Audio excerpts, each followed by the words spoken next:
नमस्कार दोस्तों। तो आजकल आप सभी लोग लॉकडाउन, पिछले 2 दिनों तक लॉकडाउन था, सैटरडे और संडे, लगभग हर हफ्ते ये 2 दिन लॉकडाउन रहेगा और आप लोग जो है इसका पूरा का पूरा पालन करें, यही हम उम्मीद रखेंगे।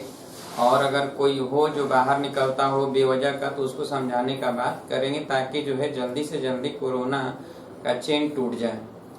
फिलहाल प्रयास सभी लोग कर रहे हैं, कह सभी लोग कर रहे हैं, परंतु कर नहीं पा रहे हैं। यही एक समस्या बना हुआ है जिसकी वजह से आज सभी लोग जूझ रहे हैं।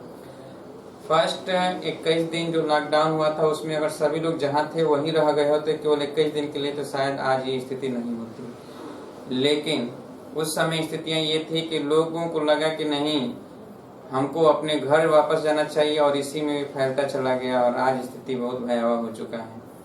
फिलहाल कोई घबराने की बात नहीं है।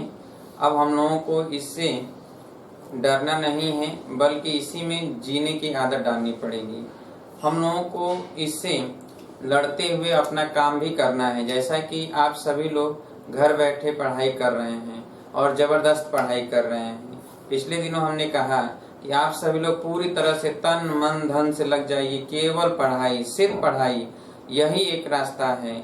आप देख रहे हैं कि इस समय जो लॉकडाउन की स्थिति है, सरकारी कर्मचारियों पर ज्यादा इफेक्ट नहीं है लॉकडाउन का, क्योंकि उनको तो पैसा मिलना ही मिलना है।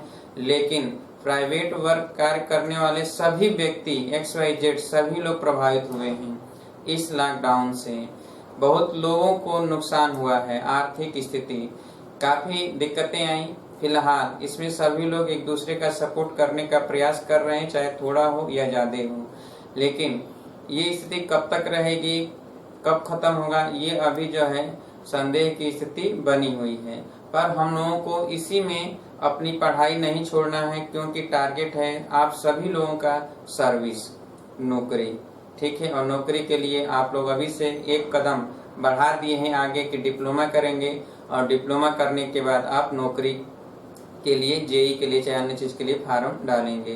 तो चलिए हम लोग उसी में कुछ आगे निकलते हैं तैयारी के लिए।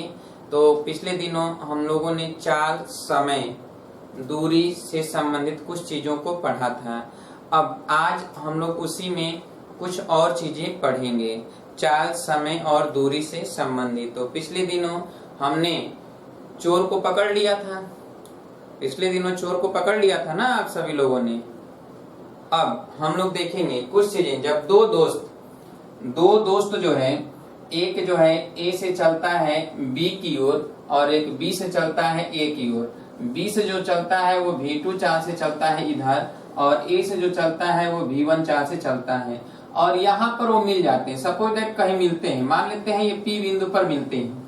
अच्छा, जब P बिंदु पर मिलते हैं, ये भी सुबह 8 बजे चलता है तो ये भी सुबह 8 बजे ही चलता है। याद रहे, दोनों समान समय पर चलते हैं, दोनों एक ही समय पर चलते हैं। यानी अगर एक रेलगाड़ी इधर से छोड़ी जाती है, एक रेलगाड़ी इधर से छोड़ी जाती है, ठीक है, और दोनों एक ही समय पर छोड़ी जाती हैं, या दोनों दोस्त एक ही समय पर चलते हैं, यहाँ पर मिलते हैं। मिलने के बाद तो जाहिर सी बात है कि अगर ये यहाँ मिलते हैं तो मिलने के बाद जो ये है इधर आता है T2 समय में, ये यहाँ पहुंच जाता है T2 समय में, और ये है तो इधर जाता है T1 समय में।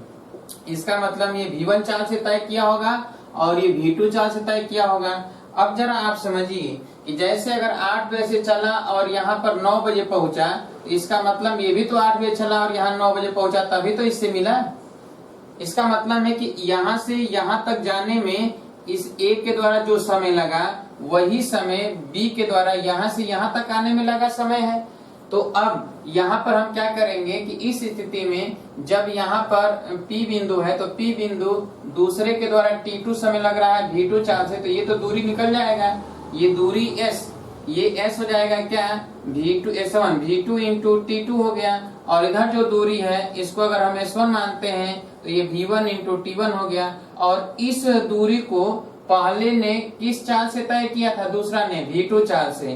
तो इसको पार करने में अगर T समय लगाया हो इसको, तो ये दूरी को भी, इस दूरी को इसने भी कितना समय लगाया होगा, T समय लगाया होगा। ठीक है, क्योंकि 8 बजे से ये चला, 9 बजे पहुंचा, 1 घंटा लगाया, तो ये भी 1 घंटा लगाया। तो अब इस दूरी को इसने तय किया v1 चाल से, तो जो समय होगा उसको हम लिखेंगे v2 इंटू T2 अपान v1।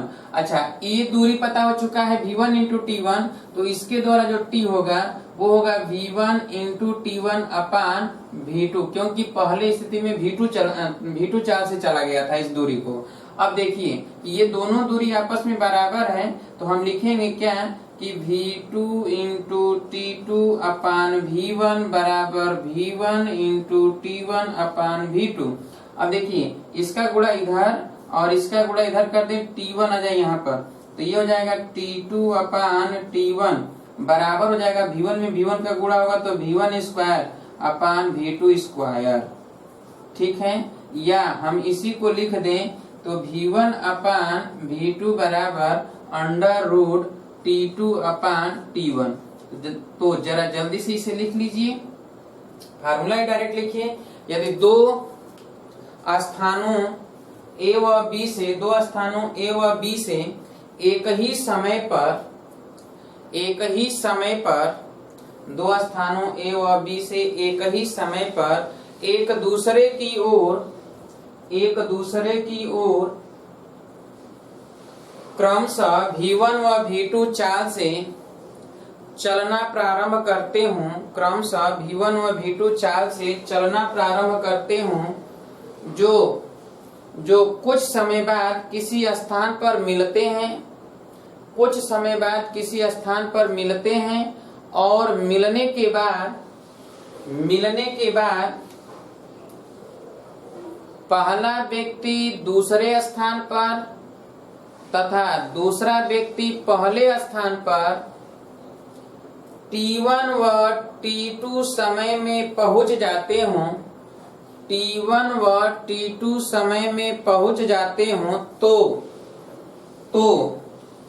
तो लाइन छोड़ दीजिए और इस सीधे लिखिए v1 अपान v2 बराबर अंडर रूट T2 अपान T1। v1 अपान v2 बराबर अंडर रूट T2 अपान T1, अंडर रूट T2 अपान T1 होता है। ये बात तो समझ में आई गया होगा सभी लोगों को। तो ये चीज हमने सॉल्व किया, पूरा लिखने की जरूरत नहीं है, केवल सीधे यही लिखिए, फार्मूला न्यूमेरिकल लिखिए। सभी लोग बोले, चलिए लिखिए। यदि दो स्थानों A व B से दो व्यक्ति एक ही समय पर एक दूसरे की ओर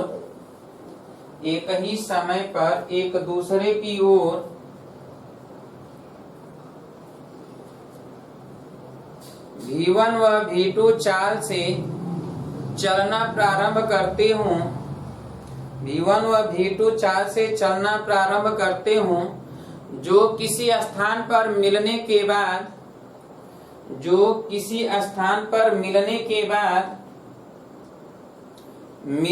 बाद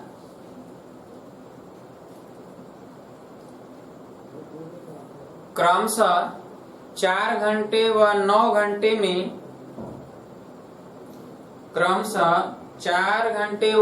घंटे में पहला व्यक्ति दूसरे स्थान पर यानी B पर तथा दूसरा व्यक्ति पहले स्थान अर्थात A पर पहुंच जाते हैं तो उनके चालों का अनुपात ज्ञात कीजिए। उनके चालों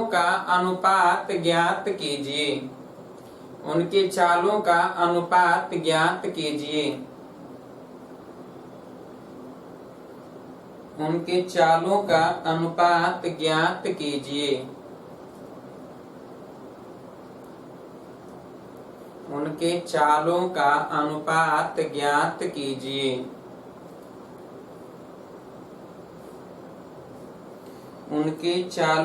अनुपात ज्ञात कीजिए।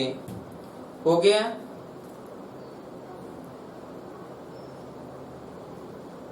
और यदि पहले की चाल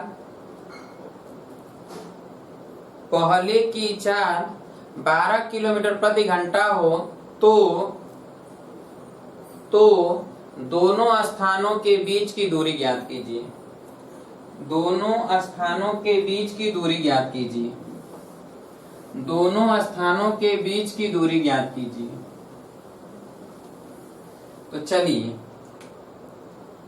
यहाँ पर हमें पता है कि V1/V2 बराबर √T2/T1। अच्छा, T2 जो दिया गया है 9 घंटा है, T1 जो दिया गया है 4 घंटा है, तो 9 का वर्गमूल 3, 4 का वर्गमूल 2, तो ये V1/V2। ये तो पहला आ गया 3 संबंधित 2, पहला तो ये आंसर है। आपसे कोई एक ही पूछेगा। दूसरे पर आते हैं। कह रहा है कि यदि V1 बराबर दिया गया है 12 किलोमीटर प्रति घंटा, चलिए 12 किलोमीटर प्रति घंटा है, तो यहाँ देखते हैं 12/V2 बराबर 3/2, तो ये V2 जो हो जाएगा 12 × 2/3 चौके 12, 4 दूना के 8, 8 किलोमीटर प्रति घंटा। अच्छा, आपने देखा था कि अगर ये A था और यहाँ पर B था, यहाँ पर कहीं मिल रहे थे, ठीक है, P बिंदु पर, तो इधर जो चल रहा था ये, तो ये जो दूरी था इधर ये V2 चाल से चल रहा था, ये V2 चाल से, और इधर ये V1 चाल से, तो मिलने के बाद ये T1 समय में तय कर रहा था, और ये मिलने के बाद ये T2 समय में, तो ये था क्या, V1 × T1, और ये क्या था, V2 × T2 दूरी। तो इन्हीं दोनों दूरियों को जोड़ दें, बस ये समय हो जाएगा, यानी V1 T1 plus V2 T2, यही हो जाएगा दूरी। तो चलिए, इसी दूरी में हम रख देते हैं, V1 ही पता हो गया, V2 भी पता हो गया। V1 कितना है, तो V1 है 12 किलोमीटर प्रति घंटा, और T1 कितना है 4 घंटा, तो 4 प्लस V2 कितना है, तो 8 किलोमीटर प्रति घंटा, और T2 कितना है 9। तो चलिए 12 चौक 48, 8 9 72, जोड़ दें तो 8 2 10, 7 4 11, 1 12, यानी कै किलोमीटर है, 120 किलोमीटर की दूरी है। सॉल्व कर लीजिए। हो गया। चलिए, अब तो उम्मीद है कि इस तरह के प्रश्न आ जाएंगे तो सॉल्व हो जाएगा। सॉल्व कर लीजिएगा, ठीक है, क्योंकि इम्पोर्टेंट है। फिर से देख लीजिएगा एक बार, अगर ना समझ में आए तो। चलिए, अब हम देखेंगे कि रेलगाड़ी, लिखिए। अब देखिए, जैसे कोई एक पोल है और इधर से रेलगाड़ी आती है, और अगर इस पोल के पास पहुंचेगी तो इसका इंजन होगा ना यहाँ पर, तब हम कहेंगे कि रेलगाड़ी पोल के पास पहुंच चुकी है। पोल तो चल नहीं रहा है और रेलगाड़ी इसको चलते चलते ये पार कर जाती है, तो इंजन यहाँ पर आ गया, तो इसका टेल यहाँ पर आएगा। ये अगर r लंबाई का रेलगाड़ी है तो इसका मतलब इंजन के द्वारा जो तय की गई दूरी हो यहाँ से यहाँ तक है, और ये दूरी क्या है, कैपिटल R। ये दूरी क्या है, कैपिटल R। इसका मतलब ये है कि ये कैपिटल R दूरी है, और इस दूरी को अगर ये V चाल से चल रहा हो तो पार करने में समय अगर T लगाया हो तो T बराबर हम लिखेंगे R/V। T बराबर क्या लिखेंगे, R/V। लेकिन अगर यह जो है, यदि सपोज दैट मान लेते हैं कि यह जो है ये एक पुल है, ठीक है, ये पुल है, और इस पुल को ये पार करे। सपोज दैट मान लिया जाए कि पुल है, और पुल को अगर पार करे रेलगाड़ी, तो पहले तो ये पुल, थोड़ा पुल बना लिया जाए और इसी पर ट्रेन चढ़ा दिया जाए। तो चलिए देखिए, ये पुल है, पटरी है, इधर से आएगी रेलगाड़ी, और जब यहाँ पर इस सिरे पर पहुंचेगी तो हम कहेंगे कि ये पुल पर पहुंच चुकी है। क्यों, पुल के पास है, पुल पर पहुंच चुकी यहाँ पर। अब यहाँ से चलना है, और पुल की लंबाई जो यहाँ से यहाँ तक है, ये पुल की लंबाई है P। अब ये इंजन यहाँ से चलना शुरू कर दी, तो अब यहाँ से चल रही है, देखिए ऐसे ऐसे आएगी रेलगाड़ी, और जब इंजन यहाँ पे होगा तो अभी ये रेलगाड़ी पूरा तो पुल पर है ना, पुल को पार थोड़े किया है। पर अब अगर इसका इंजन जो है इधर आएगी, ऐसे आई, और इंजन जब यहाँ पहुंचा तब तक टेल यहाँ पर आ गया। जब इसका टेल यहाँ पर होगा तब हम कहेंगे कि रेलगाड़ी इस पुल को पार कर चुकी है। इसका मतलब है कि यहाँ से यहाँ तक की दूरी तय किया कौन, इंजन। इसका मतलब है कि इधर जो दूरी है वो क्या है, R है, अर्थात टोटल जो दूरी होगा वो कितना हो जाएगा, तो यहाँ से यहाँ तक हो जाएगा P प्लस आर, ये क्या हो जाएगा P प्लस आर। अब हम देखेंगे कि टोटल लंबाई हो गया P प्लस आर, तो P लंबाई के पुल अथवा प्लेटफॉर्म को पार करने में रेलगाड़ी द्वारा जो समय लगेगा वो कुल दूरी बटा 4, कुल दूरी कितना हो गया P प्लस आर अपान भी। इसका मतलब ये हो गया कि T बराबर हो गया P प्लस आर अपान भी। क्लियर है? क्या इतना समझ में आया सभी लोगों को? तो जल्दी से लिख लीजिए, आर लंबाई की रेलगाड़ी भी चाल से चलती हुई, आर लंबाई की रेलगाड़ी भी चाल से चलती हुई किसी खंभे अथवा खड़े व्यक्ति को T समय में पार कर जाती हो, किसी खंभे अथवा खड़े व्यक्ति को T समय में पार कर जाती हो, T समय में पार कर जाती हो, तो T बराबर आर अपान भी, T बराबर आर अपान भी, T बराबर आर अपान भी। दूसरा, यदि P लंबाई के पुल अथवा प्लेटफार्म को, P लंबाई के पुल अथवा प्लेटफार्म को T समय में पार करती हो तो, T समय में पार करती हो तो T बराबर P प्लस आर अपान भी, T बराबर P प्लस आर अपान भी। क्लियर है? अब देखिए जरा, हटा दें इसको, हटा दिया जाए, फिर से देख लीजिएगा आप, दोबारा इसको चित्र बना लीजिएगा, बनाने का मन करेगा तो। आइए यहाँ पर हम लोग देखेंगे कि ये है P प्लस आर। अब अगर ये हम कर दे T2 और ये कर दे T1, मान लेते हैं हमने ऐसा कर दिया कि ये T1 समय लग रहा है, T2 समय लग रहा है, ठीक है। तो अब जरा देखेंगे कि T2 में से T1 अगर घटा दें तो देखिए ये है क्या, P प्लस आर अपान भी माइनस आर अपान भी, तो 1 अपान भी कामन ले लें तो ये हो जाएगा P plus R minus R, R cut जाएगा तो ये हो जाएगा P अपान भी। तो ये इधर हो गया क्या, डेल्टा T। अर्थात अगर भी निकालना है तो सीधे P अपान डेल्टा T लिख देंगे। इसका मतलब ये है कि अगर ये कहा जाए कि किसी खड़े व्यक्ति को, ध्यान समझिए, किसी खड़े व्यक्ति को कोई रेलगाड़ी एक निश्चित समय में पार कर जाती है और 800 मीटर लंबाई के पुल को वह दूसरे निश्चित समय में पार कर जाती है, तो रेलगाड़ी की चाल बताइए। तो सीधे क्या लिखेंगे, पुल की लंबाई या प्लेटफॉर्म की लंबाई बटे समय का अंतर, समय का अंतर T1 माइनस T2 या T2 माइनस T1। तो लिख लीजिए जरा इसको, यदि किसी खड़े व्यक्ति को कोई रेलगाड़ी T1 समय में पार कर जाती हो, T1 समय में पार कर जाती हो तथा P लंबाई के पुल अथवा प्लेटफार्म को, P लंबाई के पुल अथवा प्लेटफार्म को T2 समय में पार कर जाती हो, T2 समय में पार कर जाती हो, तो V बराबर लिखिए, V बराबर P अपान डेल्टा T, V बराबर P अपान डेल्टा T, और डेल्टा T बराबर लिख लीजिए T2 माइनस T1, जो अधिक होगा उसी में से कम वाले घटा दीजिएगा। T2 माइनस T1, यहाँ T2 अधिक है T1 कम है, हो गया, लिख लिए।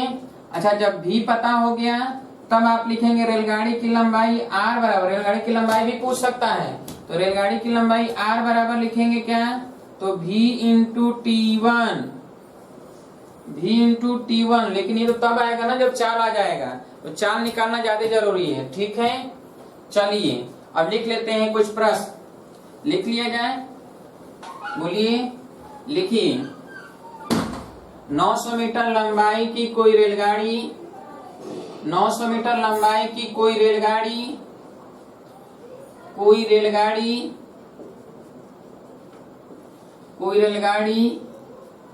60 किलोमीटर प्रति घंटे, 60 किलोमीटर प्रति घंटे की चाल से किसी खंभे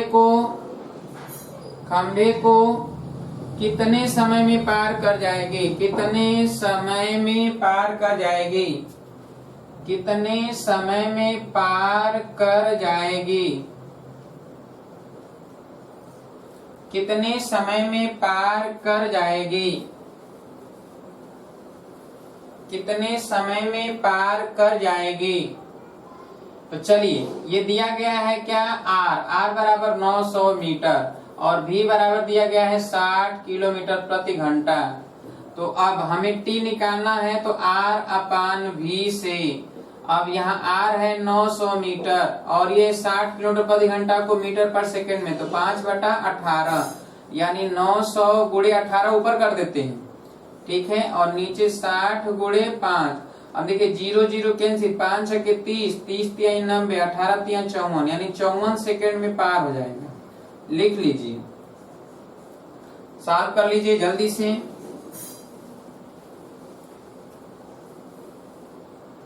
हो गया, हो गया। दूसरा लिखिए, बोले हटा दे इसको, फिर से एक बार देख लीजिएगा, बार बार कह रहे हैं, एक बार रिवाइंड कर लीजिएगा और जो लिखने योग्य होगा उसे आप लिखिएगा जरूर, जो छूट जाता होगा उसे लिख लीजिएगा। चलिए दूसरा लिखिए, यदि कोई रेलगाड़ी किसी खंभे को 50 सेकंड में पार कर जाती हो तथा 900 मीटर लंबाई के पुल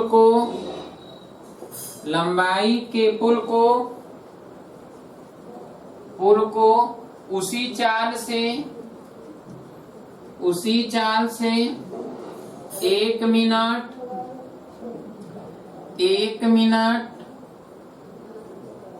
40 सेकंड में पार कर जाती हो, तो रेलगाड़ी की चाल तथा रेलगाड़ी की लंबाई ज्ञात कीजिए। रेलगाड़ी की चाल तथा रेलगाड़ी की लंबाई ज्ञात कीजिए। रेलगाड़ी की चाल तथा रेलगाड़ी की लंबाई ज्ञात कीजिए। रेलगाड़ी की लंबाई ज्ञात कीजिए। चलिए, तो रेलगाड़ी की चाल भी बराबर हमने बताया अभी कि P अपान डेल्टा टी। तो T1 दिया गया है 1 मिनट 40 सेकेंड, 1 मिनट 40 सेकेंड में पार कर जाती है और यहाँ 50 सेकेंड में। T1 बराबर 50, T2 बराबर है 1 मिनट 60 और 40 100, 60 40 100 लिख देते हैं यहाँ पर। तो यहाँ पर P दिया गया है 900 मीटर लंबी रेलगाड़ी है और डेल्टा T है 100 माइनस 50, इसका मतलब 900/50, 0 0 कट जाएगा 18, इसका मतलब है 18 मीटर पर सेकेंड। तो ये तो 18 मीटर पर सेकेंड आ गया भी, या इसी को हम लिखेंगे तो 18 गुणे 18/5, तो इतना किलोमीटर पर घंटा हो गया। ठीक है। दूसरा, रेलगाड़ी की लंबाई अगर कहा जाए तो रेलगाड़ी की लंबाई R बराबर हम लिखेंगे क्या, V इंटू T1। अच्छा, V कितना है, तो V है 18 मीटर पर सेकेंड और T1 कितना है 50 सेकेंड है। तो हम गुणा कर दे 0, 18 5 90, यानी कितना आ गया 900 मीटर आ गया। रेलगाड़ी की लंबाई भी कितना है 900 मीटर है। जल्दी से सॉल्व कर लीजिए आप सभी लोग।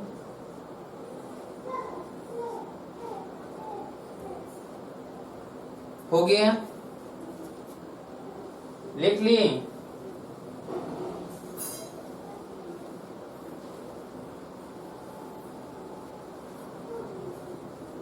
बोलिए। चलिए अब अगला देखते हैं। सपोज दैट, मान लेते हैं P1 लंबाई के पुल को T1 समय में और P2 लंबाई के पुल को T2 समय में अगर पार करती हो कोई रेलगाड़ी की लंबाई है R और चाल है V। ठीक है। तो देखिए अभी अभी जो फार्मूला लिखा गया था उसके अकॉर्डिंग अगर हम देखें, ठीक है, तो यहाँ पर क्या हो जाएगा कि T बराबर हो जाएगा, या T1 बराबर हो जाएगा P1 प्लस R अपान V, और T2 बराबर हो जाएगा P2 प्लस R अपान V। अब देखिए, तो T1 माइनस अगर हम T2 करेंगे तो यहाँ पर P1 प्लस R अपान V minus P2 plus R अपान V। अब देखिए 1 अपान V अगर कॉमन ले लें तो यहाँ पर P1 plus R minus P2 minus R हो जाएगा। R क्या हो जाएगा, कैंसिल, तो P1 माइनस P2, तो यहाँ पर हम लिख दें P1 माइनस P2 अपान V, और ये क्या है तो T1 माइनस T2। यदि हम इस T1 माइनस T2 को डेल्टा T लिखें और इसको डेल्टा P लिखें अपान V, तो V बराबर हो जाएगा डेल्टा P अपान डेल्टा T। अच्छा, जब यहाँ से V अगर आ जाता है तो V अगर आ गया यहाँ से, तो इसमें किसी एक में अगर हम इसमें रख दें तो V इंटू T1 बराबर P1 प्लस R, तो R P1 इधर चला जाएगा तो माइनस P1। इसका मतलब इसलिए R का अगर मान निकालें तो V into T1 minus P1 होगा, या यही R बराबर V इंटू T2 तो माइनस P2 होगा। ठीक है, दोनों में से कुछ भी पूछा जा सकता है, तो लिख लीजिए जरा इसे भी जल्दी से। यदि R लंबाई की रेलगाड़ी V चाल से चलते हुए, यदि R लंबाई की रेलगाड़ी V चाल से चलती हुई P1 लंबाई के पुल को T1 समय में, P1 लंबाई के पुल को T1 समय में तथा P2 लंबाई के पुल को T2 समय में पार कर जाती हो, P2 लंबाई के पुल को T2 समय में पार कर जाती हो, T2 समय में पार कर जाती हो, तो लाइन छोड़िए, सीधे लिखिए रेलगाड़ी की चाल V बराबर डेल्टा P अपान डेल्टा T। इसे शॉर्ट स्क्रीन कर लीजिएगा और लिख लीजिएगा अच्छी तरह से। V बराबर डेल्टा P अपान डेल्टा T, जहां डेल्टा P बराबर P1 माइनस P2, जो अधिक होगा उसी में से कम वाले को घटाइएगा, तथा डेल्टा T बराबर T1 माइनस T2। फिर से लिखिए डेल्टा P बराबर P1 माइनस P2 तथा डेल्टा T बराबर T1 माइनस T2। वह रेलगाड़ी की लंबाई R बराबर, ये लिखिए, तथा रेलगाड़ी की लंबाई R बराबर V into T1 minus P1, या यही बराबर V into T2 minus P2, V into T2 minus P2 हो गया। चलिए अब आते हैं हम लोग, लिखिए न्यूमेरिकल। यदि कोई रेलगाड़ी 54 किलोमीटर प्रति घंटा की चाल से, सॉरी इसको हटाइए, यदि कोई रेलगाड़ी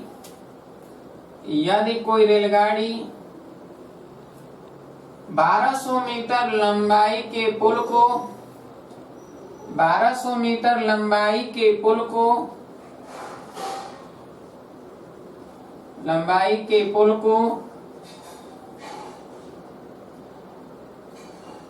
1 मिनट 20 सेकेंड में पार कर जाती हो, 1 मिनट 20 सेकेंड में पार कर जाती हो,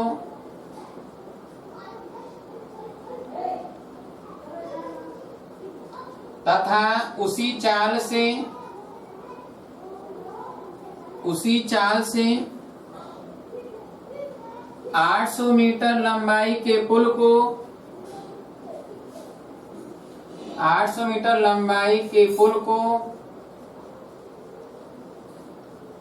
1 मिनट में पार कर जाती हो,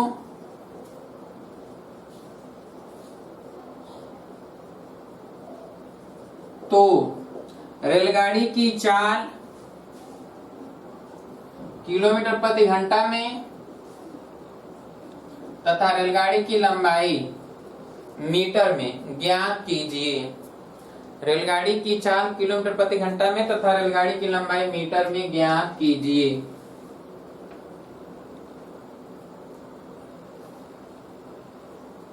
हो गया। चलिए अब देखिए यहाँ पर हम पहले v ज्ञात करेंगे, तो v बराबर डेल्टा p अपान डेल्टा t। डेल्टा p क्या है, यहाँ 1200 मीटर है, यहाँ 800 मीटर है, तो अंतर कितना हो जाएगा, तो 1200 माइनस 800, 1200 माइनस 800, आप 400 डायरेक्ट लिख सकते हैं, हम यहाँ आपको समझाने के लिए लिख रहे हैं। डेल्टा टी की जगह पर t1 माइनस, तो 1 मिनट 20 सेकेंड यानी कुल 80 सेकेंड, तो 80 ये और माइनस यहाँ पर कितना है, तो लंबाई को पार करने में 1 मिनट, तो 60। इसका मतलब ये है कि 1200 में से 800 गया तो बचा कितना, 400, तो 400 बटा ये कितना हो गया 20, तो ये भाग दीजिए, तो ये 20 मीटर पर सेकेंड आ गया। तो चाल तो पता हो गया क्या, 20 मीटर पर सेकेंड, ठीक है।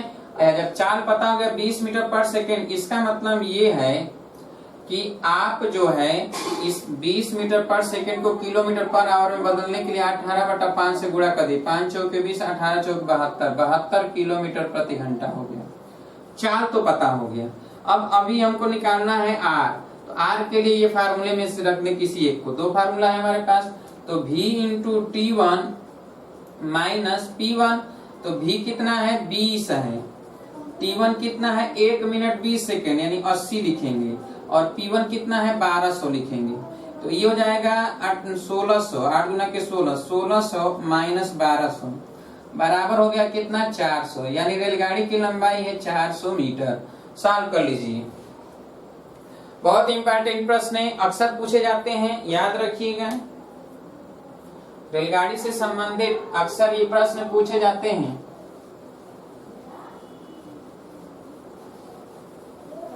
कोई बात नहीं, आप जल्दी से ना शॉर्ट स्क्रीन कर लीजिएगा, बैक करके देख लीजिएगा, बैक करके देख लीजिएगा, पहले एक बार पूरा देख लीजिए फिर बैक करके लिखिएगा आराम से, क्योंकि हमें तेज चलना है, तेज चलेंगे तभी समय पर समाप्त होगा, नहीं चलेंगे धीरे धीरे चलेंगे तो समाप्त नहीं कर पाएंगे।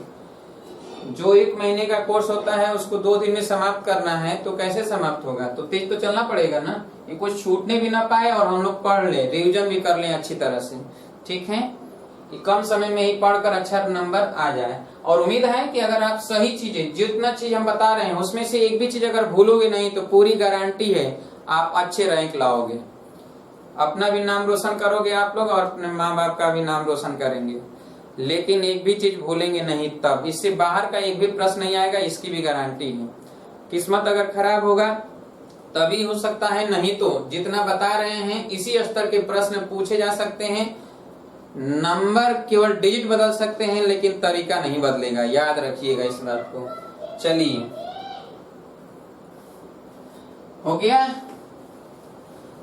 अब अगर 2 रेलगाड़ियां हो या एक रेलगाड़ी हो और एक व्यक्ति वो चल रहा हो, मान लेते हैं रेलगाड़ी ये पटरी पर दौड़ रही है, इस तरह रेलगाड़ी है ये आ रही है, ठीक है, और यहाँ एक व्यक्ति है इधर की तरफ जा रहा है, तो व्यक्ति इधर भी जा सकता है इधर भी जा सकता है। रेलगाड़ी की लंबाई है r और इसकी चाल है v1, रेलगाड़ी की चाल है v1, और जो ये व्यक्ति है व्यक्ति की चाल v2 है, तो ये इधर भी जा सकता है इधर भी जा सकता है। तो देखिए जब व्यक्ति है तो व्यक्ति को पार करने में जब दोनों गतिमान है तो सापेक्ष चाल से पार करेंगे, सापेक्ष चाल से। इसका मतलब सापेक्ष चाल आपको अभी पीछे बताया गया था कि सापेक्ष चाल जब दिशा एक ही होता है तो अंतर करते हैं, दिशा विपरीत होता है तो जोड़ देते हैं। क्यों, तो आप देखते हैं जब ट्रेनों पे सफर करते हैं और ट्रेन आपकी गति स्लो भले हो, आपकी ट्रेन की गति चाहे जो भी हो, लेकिन अगर समांतर पटरी पर दूसरी रेलगाड़ी विपरीत दिशा से आती हुई जब पार करती साए सना निकलती है। कभी आपने गेस किया होगा, जो लोग ट्रेन से सफर किए होंगे वो जानते होंगे कि जब निकलती है तो उनके खिड़की के पास जैसे ही आती है धड़ धड़ धड़ धड़ करते हुए निकल जाती है। क्यों, क्या लगता है आपको कि आपकी ट्रेन की स्पीड ज्यादा है और उसमें बैठे हुए व्यक्ति को लगता है कि उसकी स्पीड तेज हो गई, जबकि स्पीड तेज नहीं होता है। बगल में आप दूसरी तरफ देखोगे तो आपकी स्पीड वही थी जो पहले है, लेकिन वो स्पीड बढ़ जाती है, अर्थात जोड़ देते हैं। ध्यान समझिएगा। तो अर्थात इसका मतलब ये है कि पार करने में लगा समय हो जाएगा रेलगाड़ी की लंबाई बटा v1 प्लस माइनस v2, जहाँ v2 जो है व्यक्ति की चाल है और v1 रेलगाड़ी की चाल है और r क्या है, रेलगाड़ी की लंबाई है। लिख लीजिए जरा इसे। यदि r लंबाई की रेलगाड़ी यदि आर लंबाई की रेलगाड़ी V1 चाल से चलती हुई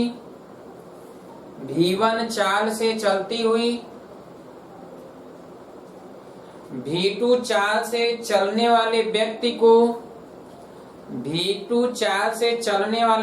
को T समय में पार कर जाती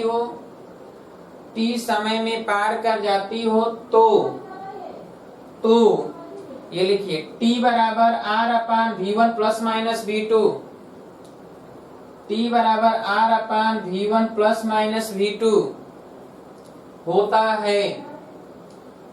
है जैसे,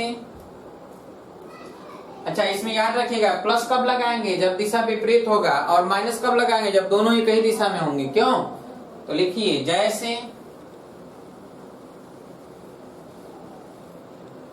कोई रेलगाड़ी 900 मीटर लंबी है जो 72 किलोमीटर प्रति घंटे की रफ्तार की चाल से चल रही है, उसी दिशा में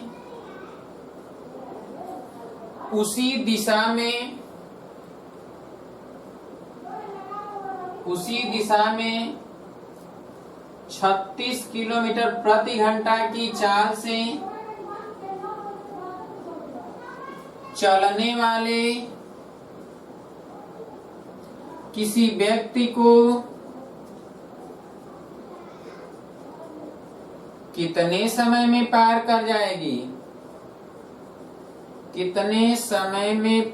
कर जाएगी? तो चलिए अब देखिए, जब ये रेलगाड़ी की लंबाई R दिया है 900 मीटर, V1 दिया है 72 किलोमीटर प्रति घंटा, V2 दिया है 36 किलोमीटर प्रति घंटा, दिशा समान है, दिशा क्या है? समान है। तो T बराबर लिखेंगे R अपान V1 माइनस V2, यानी R का मान है 900, V1 का मान है 72 माइनस 36 गुणे किलोमीटर प्रति घंटा है, तो मीटर पर सेकंड में बदलना नहीं भूलिएगा। 5/18 से गुणा करेंगे, 18 ऊपर चला जाएगा, तो 900 गुणे 18 बटा 36, 72 में 36 जाएगा, तो 36 गुणे 5, 18 दुना के 36, 2 5 10, 0 कैंसिल, यानी 90 सेकंड लगेगा। कै सेकंड लगेगा? 90 सेकंड। 90 सेकंड का मतलब है कि 1 मिनट कै सेकंड? 30 सेकंड। 1 मिनट 30 सेकंड लगेगा। क्लियर है? कितना लगेगा? 1 मिनट 30 सेकंड। देख लीजिए जल्दी से।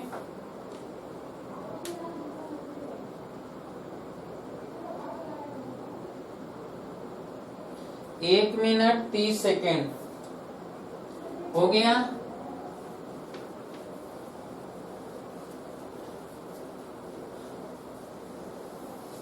अब तो लग जाएगा।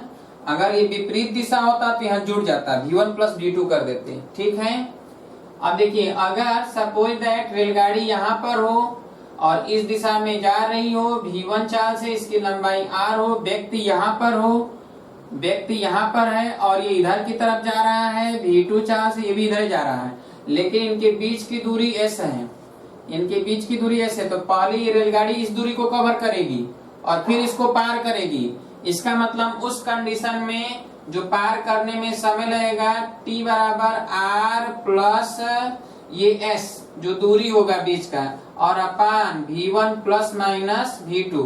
तो जरा लिख लीजिए इसे भी। यदि R लंबाई की रेलगाड़ी, लिखिए, यदि R लंबाई की रेलगाड़ी V1 चाल से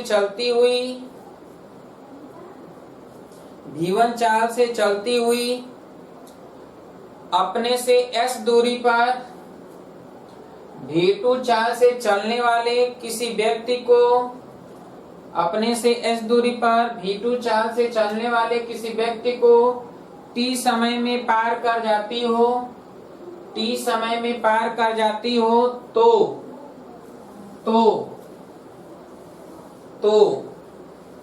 T बराबर R प्लस एस अपान V1 plus minus V2।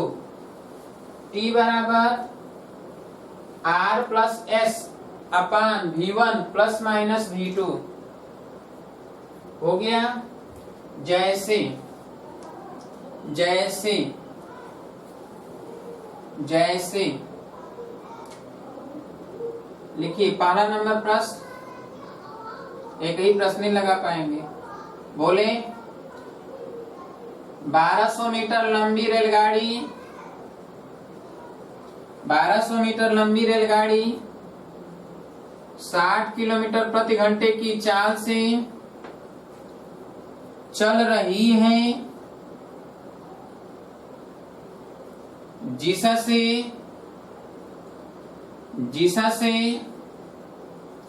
800 metre की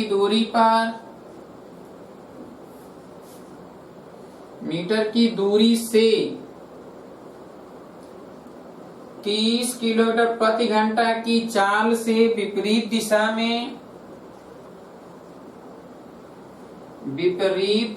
में चलने वाले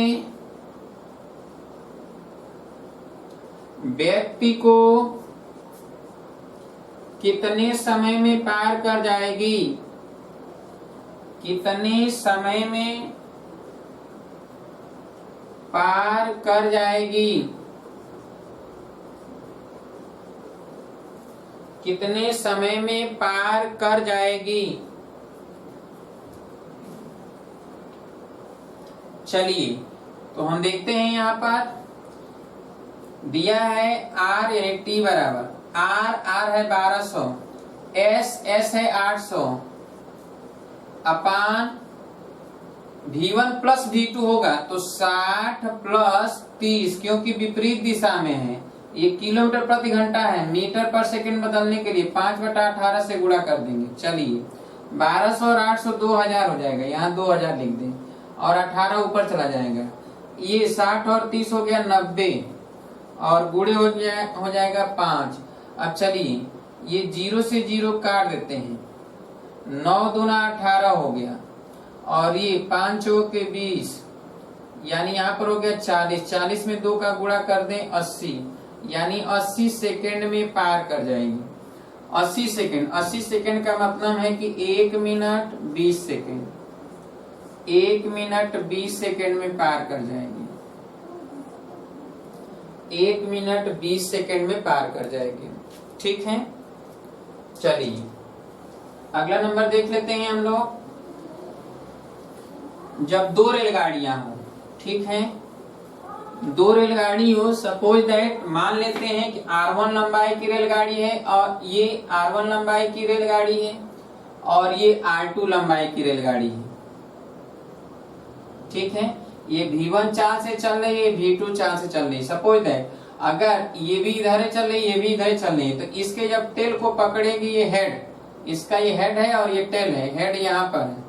तो चलिए यहाँ पर जब आएगी तो हम कहेंगे पकड़ चुकी है, तभी तो कहेंगे। अब जब इधर जाती है तो सापेक्ष चाल से जाएगी और सापेक्ष चाल से जाएगी और ये आगे निकलेगी तो पहले यहाँ पर आएगी, फिर ये आगे जाएगी। जब इसका हेड यहाँ पर आएगा, टेल यहाँ पे आएगा, तब हम कहेंगे पार कर गई।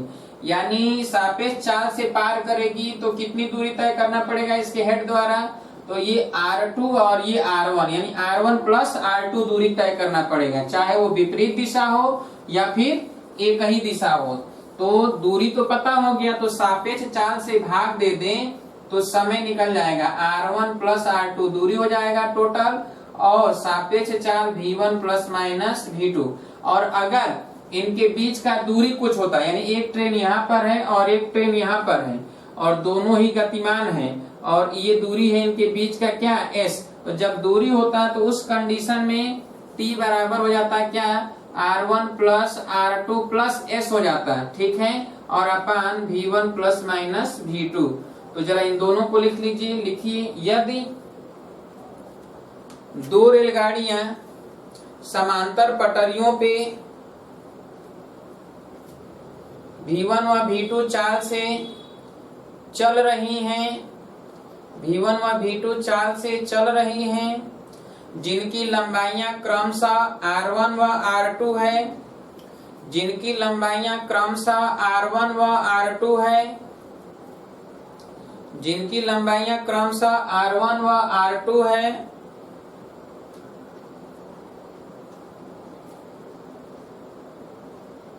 R1 व R2 है, यदि T समय में एक दूसरे को पार कर जाती हूं तो T बराबर लिखिए R1 प्लस R2 अपान V1 plus minus V2। T बराबर R1 प्लस R2 अपान V1 plus minus V2।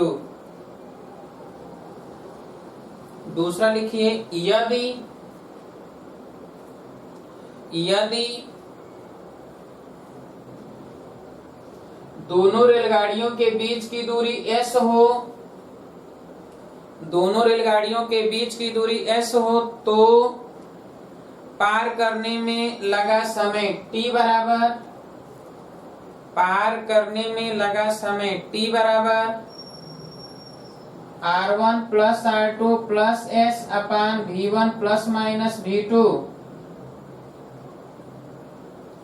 V1 plus minus V2। T बराबर R1 plus R2 plus S अपान V1 प्लस माइनस V2 होता है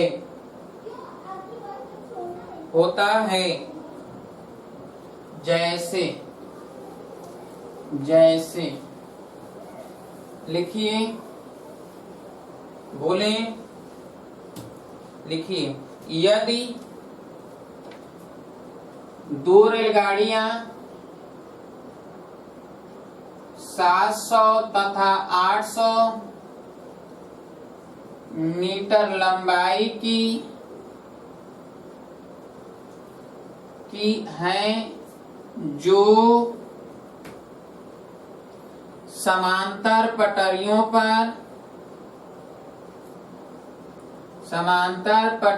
पर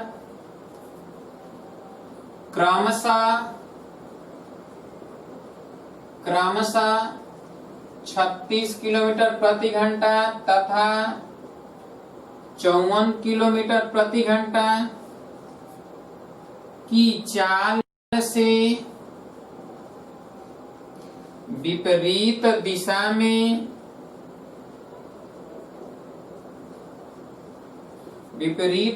में गतिमान हो तो एक दूसरे को कितने समय में पार कर जाएंगे, कितने समय में पार कर जाएंगे, कितने समय में पार कर जाएंगे, कितने समय में पार कर जाएंगे।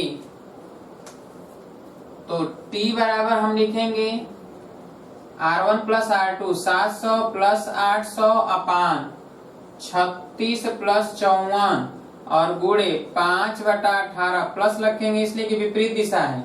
ऊपर हो जाएगा 1500, नीचे 36 और 54 जोड़ दीजिए 6 4 10 5 3 8 1 9 90 गुणे तो ऊपर हो जाएगा 18, नीचे हो जाएगा 5, 18 5 90, 5 5 25, 25 छक्का 150, 60 सेकेंड। 60 सेकेंड का मतलब है कि 1 मिनट, 1 मिनट में पार कर जाएंगे। सॉल्व कर लीजिए। अगर इन दोनों के बीच की दूरी S होता तो आप लगा लेते, लग जाएगा ना। बोलिए, अब समझिए। जैसे मान लीजिए आप किसी एक ट्रेन में बैठे हैं, जिस ट्रेन में बैठे हैं वो चल रही है, ठीक है। मान लीजिए उसका चाल है 60 किलोमीटर प्रति घंटा और आप अपनी खिड़की से देखते हैं कि एक पीछे से ट्रेन आती है और आपको पार कर जाती है, आपको पार करती है। खिड़की में बैठे हैं, खिड़की से देखते हैं कि आपको पीछे से आती हुई ट्रेन समांतर पटरी पर पार कर जाती है, या तो विपरीत दिशा में आकर पार कर जाती है और वो 10 सेकंड या 20 सेकंड में पार कर जाती है। तो आप तो जिस रेलगाड़ी में बैठे हैं उस रेलगाड़ी की लंबाई से कोई मतलब तो होगा नहीं आपको पार करने में। अभी भी जो हमने बताया कि जो एक व्यक्ति गतिमान है तो व्यक्ति की लंबाई थोड़े जोड़ा जा रहा था, वो तो उसी तरह है कि आप जिस रेलगाड़ी में बैठेंगे उसकी लंबाई से कोई मतलब नहीं रहेगा, उसकी चाल से मतलब रहेगा। क्योंकि जिस रेलगाड़ी में आप बैठे हैं उसकी चाल अगर 60 किलोमीटर प्रति घंटा है तो आपकी भी चाल 60 किलोमीटर प्रति घंटा है। और दूसरी रेलगाड़ी की लंबाई से मतलब है क्योंकि वो पार कर रही है, या तो आप पार करेंगे तो भी उसकी लंबाई को पार करेंगे, वो भी पार करेगी तो अपनी लंबाई के बराबर ही दूरी तय करेगी। ठीक है, यानी जिसमें भी व्यक्ति बैठा होता है उसकी लंबाई से कोई मतलब नहीं होता है। जिस लंबाई में व्यक्ति नहीं बैठा है केवल वही लंबाई रखेंगे, और चालों का अंतर अथवा चालों का योगफल विपरीत दिशा होगा तो जोड़कर भाग देंगे, और एक ही दिशा होगा तो घटाकर भाग देते हैं। समय निकल जाएगा, पार करने में कितना समय लगा। जैसे लिखिए जरा, यदि R1 लंबाई की रेलगाड़ी में कोई व्यक्ति बैठा हो, यदि R1 लंबाई की रेलगाड़ी में कोई व्यक्ति बैठा हो, R1 लंबाई की रेलगाड़ी में कोई व्यक्ति बैठा हो जिसकी चाल V1 हो, जिसकी चाल V1 हो, तथा R2 लंबाई की रेलगाड़ी समांतर पटरियों पे V2 चाल से चलती हुई, V2 चाल से चलती हुई T समय में उस व्यक्ति को पार कर जाती हो जो खिड़की से देखता है, जो खिड़की से देखता है, तो T बराबर R2 अपान V1 प्लस माइनस V2।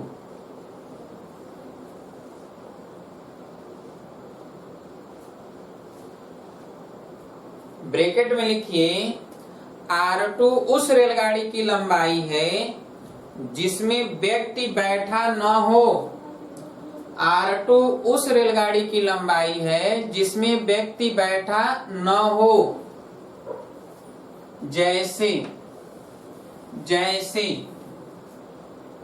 लिखिए, 900 मीटर लंबी रेलगाड़ी में, 900 मीटर लंबी रेलगाड़ी में कोई व्यक्ति बैठा है जो अपने खिड़की से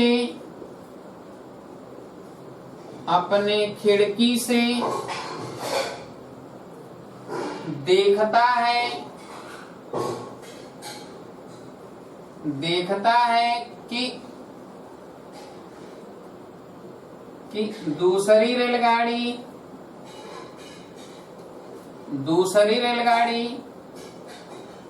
54 किलोमीटर प्रति घंटा की चाल से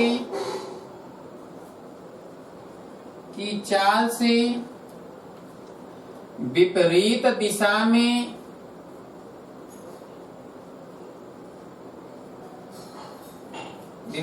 दिशा में आती हुई उसे पार कर जाती है।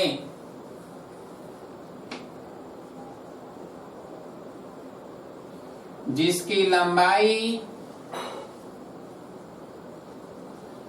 लंबाई 1200 मीटर है तथा जिस गाड़ी में व्यक्ति बैठा है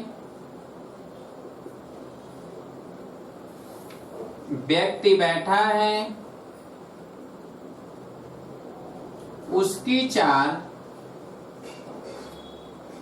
चाल 18 किलोमीटर प्रति घंटा है, तो कितने समय में पार की। तो चलिए अब देखिए कौन सी रेलगाड़ी में बैठा है। 900 मीटर लंबाई वाले रेलगाड़ी में बैठा है तो इसका तो कोई योगदान होगा नहीं। जिसमें नहीं बैठा है तो इसमें नहीं बैठा है, तो ये R2 है। तो अब T बराबर लिखेंगे R2 के जगह पर क्या लिखेंगे 1200। ठीक है, अपान विपरीत दिशा में तो जोड़ना है। ये 54 किलोमीटर प्रति घंटा है, ये 18 किलोमीटर प्रति घंटा है, तो यहाँ 54 प्लस 18 और गुणे 5/18, 18 चला जाएगा ऊपर, तो 1200 गुणे 18 अपान ये हो जाएगा 72 गुणे 5, ये 18 चौक 72, 4 5 20, तो 0 2 6 12, यानी 60 सेकेंड। 60 सेकेंड का मतलब है 1 मिनट। लिख लीजिए इसे, याद रखिएगा। जिस रेलगाड़ी में व्यक्ति बैठा होता है उसकी चाल से, उसकी लंबाई से कोई मतलब नहीं होता है। जिसमें नहीं बैठा होगा उसी की लंबाई में चालों के अंतर अथवा चालों के योगफल से भाग दिया जाता है। क्लियर है? इतना तो सभी लोगों को समझ में आ गया होगा। क्यों? अब देखिए, नाव और धारा से संबंधित, बोट एंड स्ट्रीम, नाव और धारा। तो देखिए, नाव और धारा क्या होता है, सीधे इसका उल्टा होता है। जैसे ट्रेन रेलगाड़ी समतल पे चल रहे थे, तो समतल पे हम लोग चलते हैं तो विपरीत दिशा में है तो योगफल हो जाता है, चाल का योगफल होता है, उस चाल से पार करते हैं। और अगर दिशा एक होता है तो हम क्या करते हैं, घटाते हैं। लेकिन इसका उल्टा होता है नाव और धारा में, कि अगर नाव शांत जल में 8 किलोमीटर प्रति घंटा हम चला सकते हैं, जहां जल रुका हुआ है 8 किलोमीटर प्रति घंटा, और धारा की चाल है 2 किलोमीटर प्रति घंटा। अगर धारा की दिशा में हम नाव को खेते रहें तो 1 घंटा में उस पानी के सतह पर हम 8 किलोमीटर चलेंगे। और अगर न भी चलाते तो 2 किलोमीटर वो अपने आप बह कर चली जाती है नाव। तो 2 किलोमीटर वो चली गई और 8 किलोमीटर हम चला कर ले गए, तो कुल कितना चला गया, यानी 10 किलोमीटर चला गया। कितना चला गया, 10 किलोमीटर। अर्थात जब दिशा एक ही होता है तो जोड़ते हैं, और विपरीत दिशा में हम नाव को खे रहे हैं, हम जो है नाव को खे कर ले गए उल्टा दिशा में 8 किलोमीटर, लेकिन 1 घंटा में, परंतु 2 किलोमीटर हमें बहाकर पीछे लेकर चली आई कौन, धारा, पानी। तो टोटल कितना डिस्टेंस हमने जहां से चलना शुरू किया था चल पाया, तो केवल 6 किलोमीटर चल पाया। इसका मतलब है कि विपरीत दिशा में अगर नाव चलाया जाता है तो चाल घट जाता है, और जब एक ही दिशा में नाव चलती है तो चाल जुट जाता है। बाकी सारा काम हम यही करेंगे। क्लियर है? तो लिखिए, शांत जल में नाव की चाल अगर v1 हो, शांत जल में नाव की चाल v1 हो तथा धारा की चाल v2 हो, धारा की चाल v2 हो, तो s दूरी को तय करने में नाव द्वारा लगा समय, s दूरी को तय करने में नाव द्वारा लगा समय t बराबर s अपान v1 प्लस माइनस v2। याद रहे कि धनात्मक चिन्ह तब लगाइएगा जब एक ही दिशा हो, एक ही दिशा, और ऋणात्मक चिन्ह तब लगाइएगा जब विपरीत दिशा हो। यहाँ उल्टा है, ये याद रखना है केवल।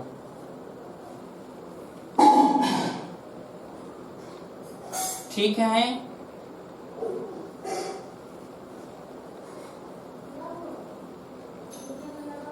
दूसरा, सपोज दैट, जरा समझिए यहाँ पे, यहाँ से धारा की दिशा में मान लेते हैं कि v1 चाल से हम चलते हैं, इसकी चाल है v2, और ये नाव है, नाव को हम खे रहे हैं, और v1 चाल से हम इधर ले जा रहे हैं, और ये यहाँ से यहाँ तक ले गए s दूरी, और जाने में समय लगा t1, और फिर यहाँ से रिटर्न आते हैं, तो रिटर्न आते हैं तो t2 समय लग जाता है यहीं पहुंचने में, और t1 प्लस t2 दिया हो तो जाने में समय लगा t1, आने में लगा समय t2, और दोनों का योगफल पता हो t, तो t बराबर t1 प्लस t2, यानी t1 के जगह पर हम लिखेंगे s अपान v1 प्लस v2, और t2 के जगह पर लिखेंगे s अपान v1 माइनस v2, यही तो लिखेंगे ना।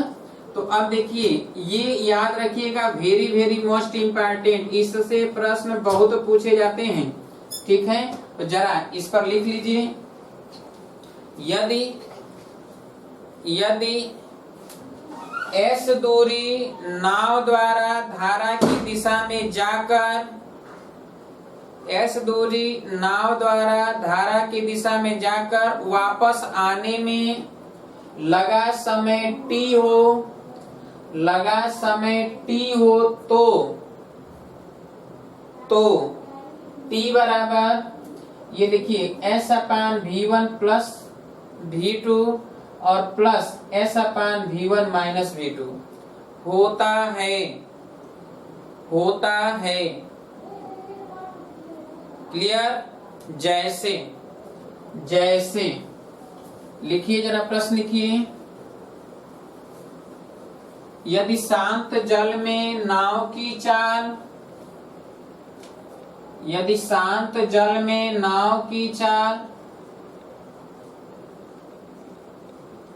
8 किलोमीटर प्रति घंटा हो तथा धारा की चाल 2 किलोमीटर प्रति घंटा हो तो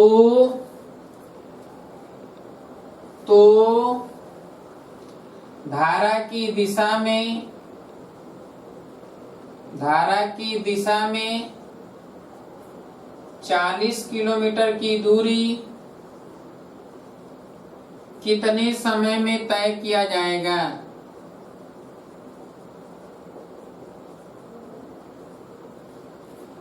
तो धारा की दिशा में पूछ रहा है, तो T बराबर S/V1 प्लस V2, यानी S है कितना 40 किलोमीटर, V1 है 8 और V2 है 2 किलोमीटर प्रति घंटा। तो 40/8 2 10, यानी कै घंटा लगेगा? 4 घंटा लगेगा। ठीक है, बोलिए।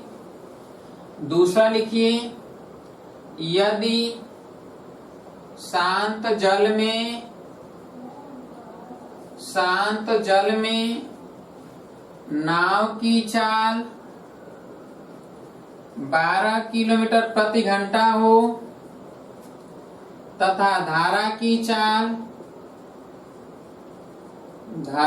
चाल 4 किलोमीटर प्रति घंटा हो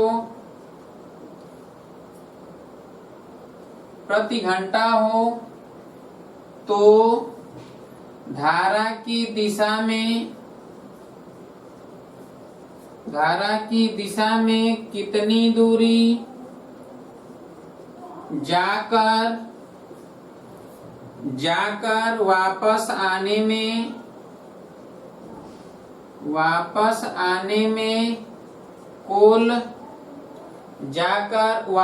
आने में कुल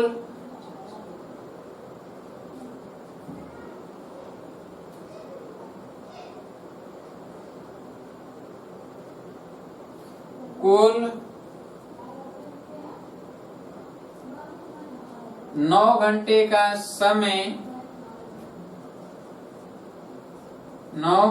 का समय लगेगा। तो चलिए, हमें नहीं पता है कितनी दूरी, तो TS ज्ञात करना है। तो हमें तो पता है T बराबर S/V1 प्लस V2 और S/V1 माइनस V2। क्यों? तो ये देखिए, T दिया है 9 घंटा, S नहीं पता है, तो S/V1 प्लस V2, तो 12 और 4 16 और प्लस S/12 माइनस 12 प्लस 4, यहाँ 12 माइनस 4 कर दे, यहाँ 12 प्लस 4 कर दे, थोड़ा समझने के लिए। डायरेक्ट हम लिख सकते थे। चलिए, तो यहाँ से 9 बराबर S/16 प्लस S/8।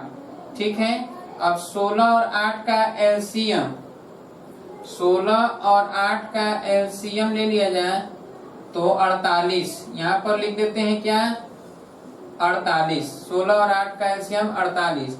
अब देखिए, अब यहाँ पे 16 तिया 48, तो 3S और 8 छक्के 48, 6S, तो ये हो गया 9S/48 बराबर 9। तो S बराबर हो जाएगा 9 गुणे 48/9। 9 कट गया, कितना आ गया? 48 किलोमीटर। साफ कर लीजिए जल्दी से। बहुत इंपॉर्टेंट प्रश्न है, पूछा अक्सर जाता है, अक्सर ये पूछा जाता है। नाव और धारा में यही है, इसी स्तर के प्रश्न पूछे जाते हैं। एक प्रश्न और लिख लीजिए, एक प्रश्न और लिखिए। यदि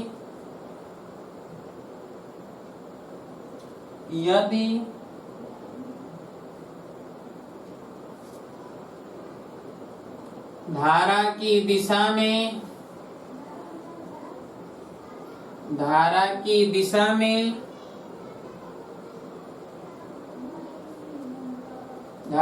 दिशा में 40 किलोमीटर की दूरी, धारा की दिशा में 40 किलोमीटर की दूरी 5 घंटा में तथा धारा के विपरीत दिशा में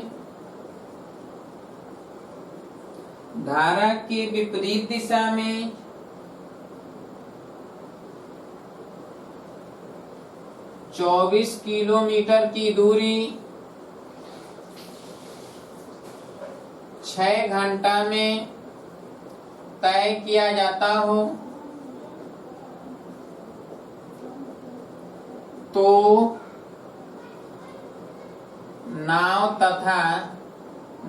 तथा धारा की चाल अलग अलग ज्ञात कीजिए। हालांकि आपसे एक ही पूछेगा, पर यहाँ पर नाव तथा धारा की चाल अलग अलग ज्ञात कीजिए।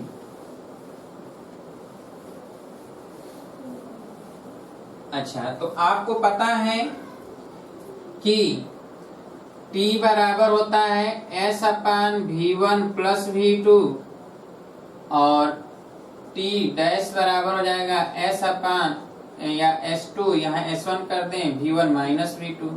ये विपरीत दिशा में, ये एक ही दिशा में। तो चलिए, तो ये V1 प्लस जब V2 आ जाएगा यहाँ पर, तो ये T यहाँ यानी S1/T आ जाएगा। S1 दिया गया है 40 और T दिया गया है 5 घंटा, तो 5 × 8 40, यानी V1 प्लस V2 बराबर 8 घंटा। समीकरण 1। यहाँ से ये दिया गया है 6 घंटा और S2 दिया गया है 24 और ये है V1 माइनस V2, यानी V1 माइनस V2 बराबर 24/6। क्यों? तो 6 चौके 24, यानी V1 माइनस V2 बराबर 4। समीकरण 2। अब 1 और 2 को सॉल्व कर लें, तो देखिए V1 माइनस V2 बराबर 4 है, जोड़ देंगे तो ये कैंसिल। 2V1 बराबर 8 × 4 = 12, तो V1 बराबर 12/2, यानी कितना आ गया 6 किलोमीटर। इसी तरह जब V2 निकालेंगे तो 6 रख दें इसमें, तो इधर जाएगा 8 में 6 जाएगा, तो V2 कितना आ गया 2 किलोमीटर प्रति घंटा, यानी धारा की चाल आ गया 2 किलोमीटर प्रति घंटा और नाव की चाल आ गया 6 किलोमीटर प्रति घंटा। ठीक है, उम्मीद है कि आज हमने चाल समय दूरी से संबंधित जितना भी चीजें बताया आप सभी लोगों को समझ में आ गया होगा। बहुत स्पीड तेज है, हम मानते हैं, क्योंकि तेज नहीं रखेंगे तो समय पर समाप्त नहीं हो पाएगा। आप इसको आराम से खूब रोक कर इसको जो है 1 बार 2 बार 3 बार 4 बार देखिएगा, तब तक देखिएगा जब तक पूरी चीज आपको क्लियर न हो जाए, और अपने न्यूमेरिकल को सॉल्व करिएगा जो किताबों में दिया गया है। ठीक है, उनके न्यूमेरिकलों को सॉल्व करिए। यदि किसी भी प्रश्न में आप उलझ जाते हैं, तुरंत उसका फोटो खींचिए, झट से ना भेजिए हमारे व्हाट्सएप पे, और उसका जवाब हम जैसे ही आएगा तो कल या जैसे ही समय मिलेगा तुरंत उसका जवाब हम सॉल्व करके आपको भेज देंगे। क्लियर है? फिर भी समझ में ना आए तो आप जरूर पूछिएगा, हम बताएंगे आपको अच्छी तरह से। लेकिन आप लग जाइए, जूझ जाइए, पूरी तरह से आप जूझ जाइए। टारगेट पाना है तो पाना है, संकल्प कर लीजिए कि हमें अच्छा रैंक लाना है तो लाना है, चाहे जो हो जाए। दिन रात मेहनत करके एक करके हमें रैंक अच्छा लाना है, घर का नाम रोशन करना है, अपना नाम रोशन करना है। इसे संकल्प कर लीजिए, और अगर आप संकल्प कर लेते हैं तो इसमें दो राय नहीं है, आप रैंक ला के रहेंगे और अच्छा रैंक लाएंगे, इसमें कोई दो राय नहीं है। हम लगे हैं, आप भी लग जाइए। इसी तरह खूब मेहनत करिए। उम्मीद है कि आपका रिजल्ट बहुत अच्छा आएगा और हम इसी अपेक्षा से आपके लिए मेहनत कर रहे हैं। कल मुलाकात होगी, तब तक के लिए नमस्कार दोस्तों।